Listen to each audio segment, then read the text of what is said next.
Heidi is in Phoenix. Welcome to the Dave Ramsey Show, Heidi. Hi. Thank you so much for taking my call. How are you? Better than I deserve. How can I help?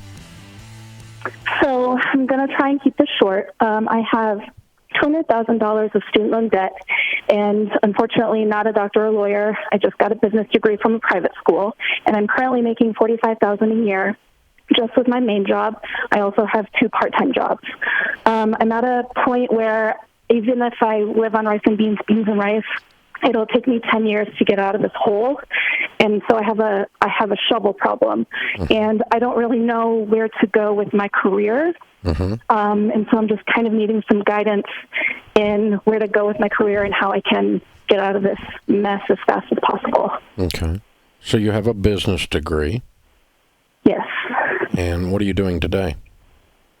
I am an academic financial specialist at a university. Okay. So you're not using which is also part of the problem. Yeah, so you're not using your degree. Correct. Okay. All right.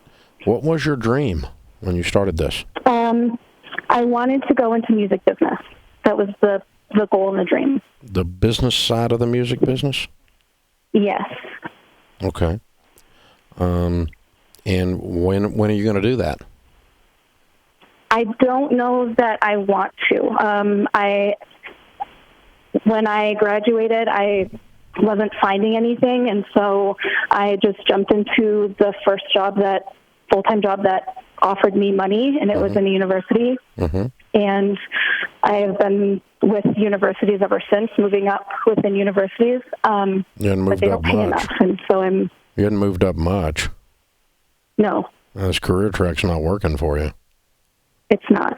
So, how old are you? 27.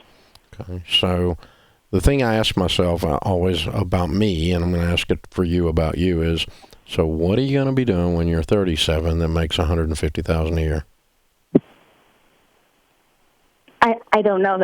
No, I'm just saying that's what we need to aim at, because it's not the track you're on. It's not going to take you there. Right. It might be business side of the music business. You got turned off on that somehow, or you just got distracted trying to eat? I think mostly I just got turned off to it, and then I also got distracted because I wasn't finding anything, and even with the connections I was making, it wasn't going anywhere. So you got turned off because of rejection? Yeah. Okay. All right. That's cool. I don't blame you for that. So maybe we broaden. So what was it about the business side of the music business that was attractive to you originally? I've always had a business mind, so I've always been very numbers-minded, as well as planning things and helping people reach the goals that they need to meet. Why the music business?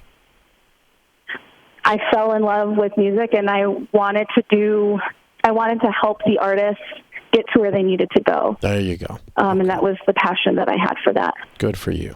Okay. Now we're talking. All right. That's good. This is good. That's perfect. So there's lots of things you can do where you help people get where they want to go. Right. And they could even be doing something that you kind of are a fan of, like music or something else. You could be you could be doing the same thing in sports, right? You could help people get where they want to go. Acting world, you could help entertainers. You could help people get them where they want to go. So, there's what I want to do. What I want to do is have you pan back just a little bit. I'm thinking that your music business, the business side of music business, might have been a little bit narrow. And that caused you to have a smaller field from which you could get options. I might pan back. I don't want to pan all the way back and go anything in business. That's too far back because it's not specific enough to give you a track to run on, right? But I want to pan back far enough that I have more than 2 options or 3 options to work for to get this going, or 2 or 3 things to do. So the bottom line is you have an administrative gift and a math gift, and you see business models in your mind like I do. I'm the same way. That makes us entrepreneurial and business-minded. You have a natural business acumen. Am I wrong? That's correct. That sets you up to do a whole lot of different things, almost too many different things. Virtually any business. That's part of the problem. I know. Virtually any business, except what you're doing now, could utilize that. You're using none of those gifts where you are. Right. And that's why you're underpaid by double. You should be making 90 by now. Okay. And so I'm not picking on you. I'm just saying we got to get you back to using your gifts because that's where the money is for everybody. When we use our that actually gives me a lot of hope.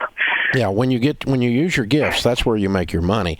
And so, Right. and you and I have enough things in common here that my brain kind of works like yours, and so I can kind of see that. So what you need to do is figure out like 3 or 4 different things that touch the same nerve that the music business touched for you, where you can apply these gifts in a way that helps you help people. That was a big thing. So the financial planning field, our SmartVestor Pros, for instance, they help people do the exact same thing you're talking about. From a finance perspective, they're coaching them along. You could be in a situation where you're running a business for someone and being a general manager of whatever.